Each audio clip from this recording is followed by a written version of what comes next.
एक गांव में कौशल्या नाम की बुजुर्ग महिला अपने पोता पोती के साथ रहती थी। कौशल्या अपने पोता पोती का खर्च चलाने के लिए और अपना गुजारा करने के लिए जंगल से लकड़ियां लाती थी और वो लकड़ियां बाजार में बेच आती थी। बच्चों, जल्दी आओ, नाश्ता बन गया है, खा लो और जल्दी स्कूल जाओ। मुझे जंगल लकड़ियां लेने भी जाना है। जी दादी माँ, मैं आता हूँ। नीलम, ओ नीलम, जल्दी आ जाओ।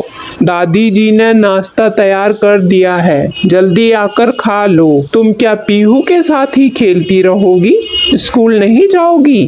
आई भैया, अभी आई। पीहू, तुम जल्दी से घास खा लो, मुझे स्कूल के लिए देर हो रही है, फिर हमें स्कूल जाना है। जब हम स्कूल से आएंगे तो तुम्हें घुमाने ले जाएंगे। अभी तुम ये खा लो। अच्छा, मैं तुम्हारे लिए पानी रख देती हूँ, तुम पी लेना। नीलम, तू अभी तक नहीं आई? दादी माँ बुला रही हैं, जल्दी आ जाओ। बस भैया, आ गई। पीहू को पानी पिला रही थी मैं। फिर दोनों नाश्ता करने के बाद स्कूल चले जाते हैं और दादी माँ जंगल की ओर लकड़ियाँ लेने चली जाती हैं। जल्द ही दादी माँ लकड़ियाँ इकट्ठी करके जंगल से घर लौट आती हैं। मैं तो थक गई, अब मुझसे ज्यादा काम नहीं हो पाता। उम्र का तकाजा है ये, थोड़ा पैरों को मसल लेती हूँ। अभी बाजार लकड़ियाँ बेचने भी जाना है।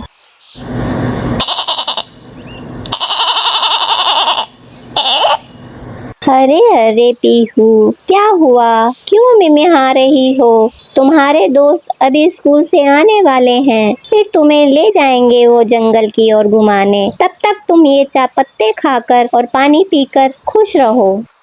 ये बोलते हुए दादी माँ लकड़ियों का बंडल सर पर उठाकर बाजार की ओर चल देती है और जल्द ही बाजार जाकर लकड़ियाँ बेचकर वापस घर आ जाती है। थोड़ी ही देर में बच्चे भी स्कूल से घर आ जाते हैं। बच्चों, तुम कुछ खा लो, फिर मुझे मिट्टी का तेल लेने बाजार भी जाना है और तुम पीहू को जंगल की ओर घुमा भी ले आना। बड़ी देर से वो मिमिया रही है। जी दादी माँ। बच्चों, ध्यान रहे, जंगल के अंदर ज्यादा मत जाना। गांव वाले लोग बता रहे थे उधर उन्हें एक भेड़िया नजर आया है, वो बकरियों को खा जाता है। तुम पीहू का ध्यान रखना। दादी माँ, आप फिक्र मत करो, हम पीहू का ध्यान रखेंगे। मेरे पास बहुत मोटा डंडा है, अगर भेड़िया आया तो हम उस डंडे से उसको मार भगाएंगे। भैया, आप तो घर में चूहे से भी डरते हो, तो आप भेड़िए को कैसे भगाओगे? नीलम, तुम क्यों हंसती हो? जब मैं भेड़िए को मार भगाऊंगा तब तुम देखना। अच्छा अच्छा बच्चों, अब तुम चुप हो जाओ और जल्दी जाकर पीहू के लिए बेरी के पत्ते और पीहू को घुमा के ले आओ। जब तक मैं मिट्टी का तेल दुकान जाकर ले आती हूँ, नहीं तो रात हो जाएगी। जी दादी माँ, हम चलते हैं। दादी माँ दुकान की ओर चल देती है। रात होने को थी, तभी रास्ते में गांव का एक आदमी मिलता है। राम राम दादी माँ। राम राम बेटा, राम राम। बेटा, सब ठीक ठाक है घर परिवार? जी दादी माँ, आप बताइए, सब ठीक है। आप कहाँ जा रही हो? बेटा, मैं दुकान जा रही थी मिट्टी का तेल लाने, तेल खत्म हो गया है। दादी माँ, चाहे कुछ भी हो, आप रोजाना अपनी झोपड़ी के बाहर लालटेन लगाना नहीं भूलती। बेटा, तुम्हें तो पता ही है मैं क्यों ऐसा करती हूँ। हाँ दादी माँ, हमें तो सब पता है। भगवान ऐसा किसी के साथ ना हो। आज अगर आपका बेटा जीवित होता तो आपको इस तरह मेहनत मजदूरी करने की जरूरत ना पड़ती, जिम्मेदारियाँ फिक्र ना होती। इस उम्र में आप इतनी मेहनत करती हैं, पोती पोतों की देखरेख भी आप ही को करनी पड़ती है। अच्छा बेटा, अब मैं चलती हूँ। तुम कभी कभी घर आ जाया करो मिलने, अच्छा लगेगा मुझे। ठीक है दादी माँ, आ जाया करूँगा। मुझे भी आपसे मिलके बहुत अच्छा लगता है। फिर दादी माँ दुकान की ओर चल देती हैं। दुकान पहुँचकर, बेटा 1 लीटर घासलेट दे दो। दादी माँ तेल लेकर घर की ओर चल देती हैं कुछ ही दूर पहुंचती हैं तभी दादी माँ के पैरों में बहुत ज्यादा दर्द होना शुरू हो जाता है। जैसे तैसे करके दादी माँ घर पहुंच जाती हैं। नीलम, ओ नीलम, चलो अब घर चलते हैं। पीहू को काफी देर से घुमा रहे हैं, अब बहुत देर हो गई है। ये पत्ते मेरे सर पर रख दो। भैया थोड़ी देर और पीहू को घुमा लेते हैं। नहीं नहीं, अब घर चलो, दादी भी आ गई होंगी, रात होने को है। तुम्हें नहीं पता दादी माँ ने क्या कहा था? जंगल में एक भेड़िया भी है जो बकरियों को खा जाता है। चलो जल्दी घर चलो। जी भैया, पीहू चलो अब कल आएंगे। फिर तीनों घर की ओर चल देते हैं और जल्द ही घर पहुंच जाते हैं। दादी माँ आप आ गई? हाँ बच्चों, अभी आई हूँ। पैरों में बहुत दर्द है। वहाँ पर मूव रखी है, मुझे दे दो, मैं पैरों में लगा लेती हूँ, थोड़ा आराम मिलेगा। फिर तुम्हारे लिए खाना बना देती हूँ। जी दादी माँ। लाओ नीलम, मुझे दो ये, मैं दादी माँ के पैरों में लगा देता हूँ। रोहन बेटा, तुम स्कूल का होमवर्क कर लो, मैं अपने आप लगा लूंगी। दादी माँ, पहले मैं आपके पैरों को मसल देता हूँ, फिर मैं पढ़ाई भी कर लूँगा। इसमें कौन सा ज्यादा टाइम लगेगा? ठीक है बेटा, जैसी तुम्हारी मर्जी, तुम मानोगे तो नहीं? दादी माँ, जब मैं लिख पढ़कर बड़ा आदमी बन जाऊंगा तो मैं आपको बिल्कुल भी काम नहीं करने दूंगा, पूरा दिन आराम ही कराऊंगा। आप पूरा दिन काम कर कर के थक जाती हो।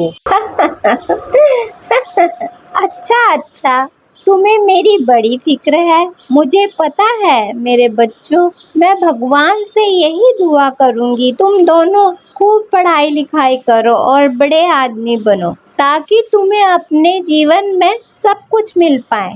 दादी माँ ऐसे बातें कर ही रही थी तभी बाहर काफी जोरों से बारिश शुरू हो जाती है।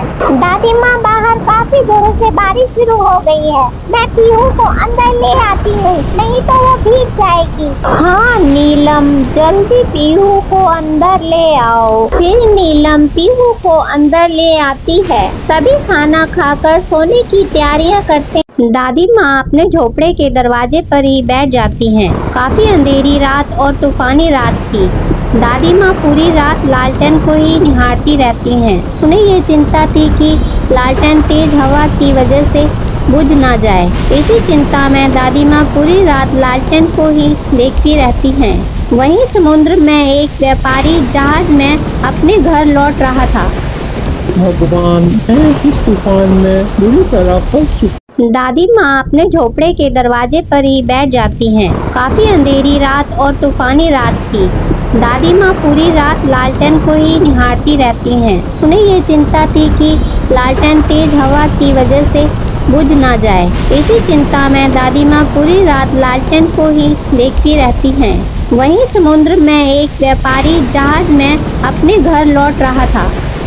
भगवान, मैं इस तूफान में बुरी तरह फंस चुका हूँ। मुझे तो कहीं भी किनारा नजर नहीं आ रहा। अब मैं क्या करूँ? अगर मुझे कुछ हो गया तो मेरे बीवी बच्चों का क्या होगा? हे भगवान, मुझे रास्ता दिखाइए। व्यापारी ऐसे बोल ही रहा था तभी उसे दादी माँ की लालटेन की रोशनी दिखाई देती है। व्यापारी उसी रोशनी की ओर चल देता है और किनारे पर पहुँच जाता है।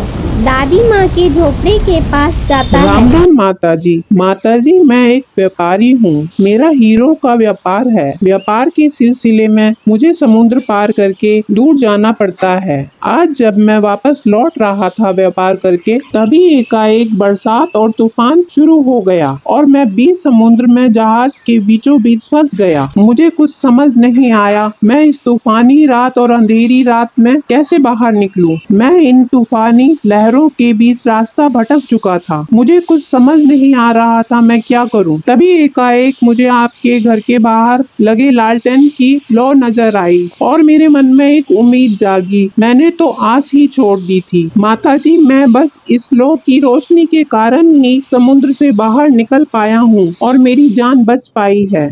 माताजी, अगर आपने ये लालटेन ना लगाई होती और इसकी रोशनी ना हुई होती तो मेरी आज जान नहीं बच पाती, मुझे रास्ता नहीं मिल पाता, इसलिए मैं आपका धन्यवाद करने आया हूँ। बेटा अंदर आ जाओ। मैं कौन होती हूँ किसी की जान बचाने वाली? जान बचाने वाला तो ऊपर वाला है। तुम्हारी जान बचनी थी किसी न किसी की वजह से। अंदर आ जाओ बेटा, अंदर बैठकर बातें करते हैं। तुम थक गए होंगे। जी माताजी, मैं काफी थक चुका हूँ, मेरा शरीर भी काफी दुख रहा है, थोड़ा आराम करूँगा तो ठीक हो जाएगा।